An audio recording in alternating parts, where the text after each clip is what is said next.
विद्यापति महादेव के बहुत बड़े भक्त थे। हमेशा वो महादेव की भक्ति में लीन रहते थे। लेकिन एक बार जब महादेव अपने नंदी के साथ कैलाश पर्वत पर जा रहे थे तो रास्ते में विद्यापति जी का खेत था। वहां पे चने के पौधे कुछ नंदी खा लिए। लेकिन अब महादेव को अफसोस हुआ कि विद्यापति का कर्ज अब हम कैसे चुकाएंगे। तो कुछ दिन के बाद महादेव भगवान विद्यापति के घर उगना के रूप में आते हैं और उगना और विद्यापति जी से कहते हैं कि आप मुझे नौकरी पे रख लीजिए, मैं आपके यहाँ नौकरी करना चाहता हूँ। लेकिन विद्यापति जी कहते हैं कि हम खुद इतने गरीब हैं, हम खुद एक वक्त की रोटी कहाँ से खाए, वो हम दिन रात में लगे रहते हैं, हम आपको कैसे रख सकते हैं, कहाँ से हम आपको पैसा देंगे, कहाँ से हमको आपको खिलाएंगे। लेकिन महादेव जो उगना के रूप में तो वो कहते हैं कि मुझे सिर्फ एक वक्त का खाना ही दीजिएगा, मुझे कोई पैसे की जरूरत नहीं है।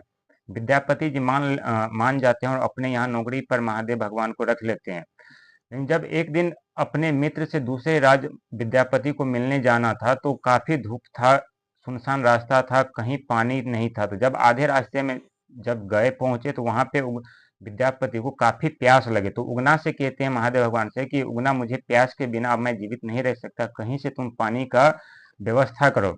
महादेव जो उगना के रूप में तो वो कहते हैं ठीक है। वो काफी दूर एक घने जंगल में चले जाते हैं और वहां से अपनी जटा खोल करके एक लोटा में गंगा जल ला करके पानी ला करके विद्यापति जी को देते हैं। लेकिन जब विद्यापति जी जब वो पानी पीते हैं तो वो समझ जाते हैं कि ये कोई साधारण पानी नहीं है, ये गंगा जल है। लेकिन जब बार बार महादेव से इस बात का जिक्र करते हैं तो महादेव जो साक्षात रूप में आकर दर्शन देते हैं विद्यापति जी को और कहते हैं, महादेव विद्यापति ये बात आप किसी को नहीं बताइएगा, नहीं तो हम आपके यहाँ से चले जाएंगे। विद्यापति जी बात मान जाते हैं और उस दिन से निरंतर महादेव भगवान को उगना को बहुत लाड़ प्यार करने लगते हैं। लेकिन जब वहां से वापिस आते हैं तो एक दिन विद्यापति जी की जो पत्नी थी वो खाना बना रही थी और खाना बनाते समय महादेव उगना को कुछ लाने के लिए भेजते हैं। लेकिन जब देरी हो जाता है, देरी से पहुंचते हैं महादेव विद्यापति की पत्नी के पास, तो वो जली हुई जलावन निकाल करके महादेव भगवान पे वार करते हैं। उस समय विद्यापति जी के मुंह से निकल जाते हैं कि ये तुम क्या करो, ये साक्षात महादेव है। और जैसे ये बात बोलते हैं कि वहां पर भगवान जो विलुप्त हो जाते हैं, गायब हो जाते हैं वहां से।